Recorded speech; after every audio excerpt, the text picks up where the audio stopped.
আমি জ্যোতিষবীরকে ডেকে পাঠিয়েছিলাম, বলেছিলাম মহানামার জন্য পাত্রীর খোঁজ করতে। তোকে কাল সকালে একবার ওনার কাছে যেতে হবে, কারণ আমার পক্ষে আর ধৈর্য ধরে রাখা সম্ভব হচ্ছে না। যত শীঘ্র সম্ভব মহানামার বিবাহ দিতে হবে। ঠিক আছে রাজৌদি। মন্দাকিনী, তুমি এরকম চুপ করে বসে আছো কেন? সব বুঝেছি। কি হয়েছে তোমার? রাজকুমারের যেন মন খারাপ করছে, তাই তো? দুদিনের আলাপ আর সারা জীবনের বিলাপ, তাই তো? এই এই মেয়ে প্রেমে পড়েছে, এর যে আর কোনো বাঁচার আশা নেই। প্রণাম জ্যোতিষবীর। রাজৌধি পাঠিয়েছে নিশ্চয়ই। রাজৌদি রাজকুমারের জন্য পাত্রী দেখতে বলেছিলেন, তার কি হলো? তুমি ওনাকে বলে দিও চিন্তা না করতে, পাত্রীর বন্দোবস্ত হয়ে গেছে। রাজৌদি আপনাকে একবার দেখা করতে বলেছেন। তাকে বলো আমি তার সঙ্গে দেখা করে নেব। আজ তাহলে আসি। আমার তোমাদের সঙ্গে একটা জরুরি বিষয়ে কথা ছিল। হ্যাঁ বলুন দিদি।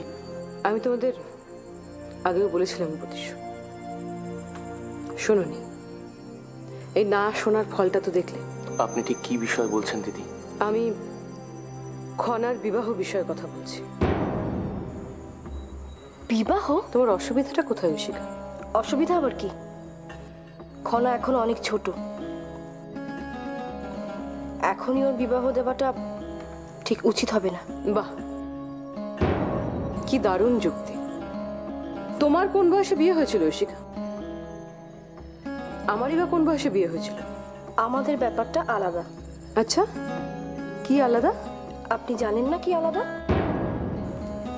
খনাকে এখন অনেক কিছু শেখাতে হবে।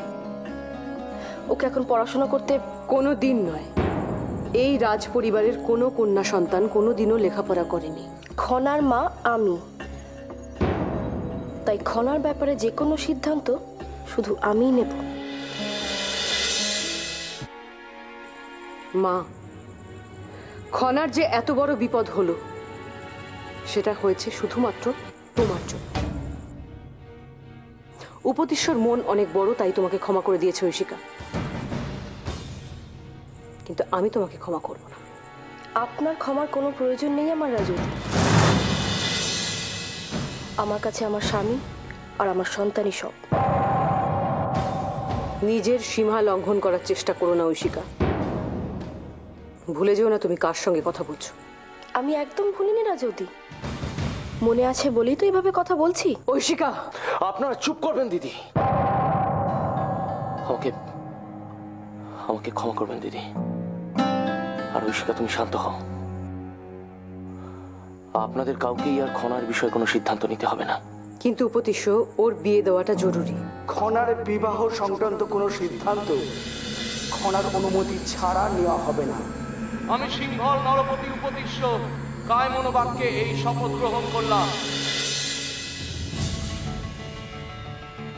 আপনি তো জানেন দিদি, আচার্যদেব এখন খনার ধর্মপিতা। তাই আমি, ঐশিকা বা আপনি কেউই খনার বিষয়ে কোনো সিদ্ধান্ত নিতে পারবো না। বলুন কি সংবাদ? অনেক প্রদেশের বিস্তর সংবাদ সংগ্রহ করেছি, কিন্তু মহানামা নিজে বিবাহ করতে সম্মতি দিচ্ছেন তো?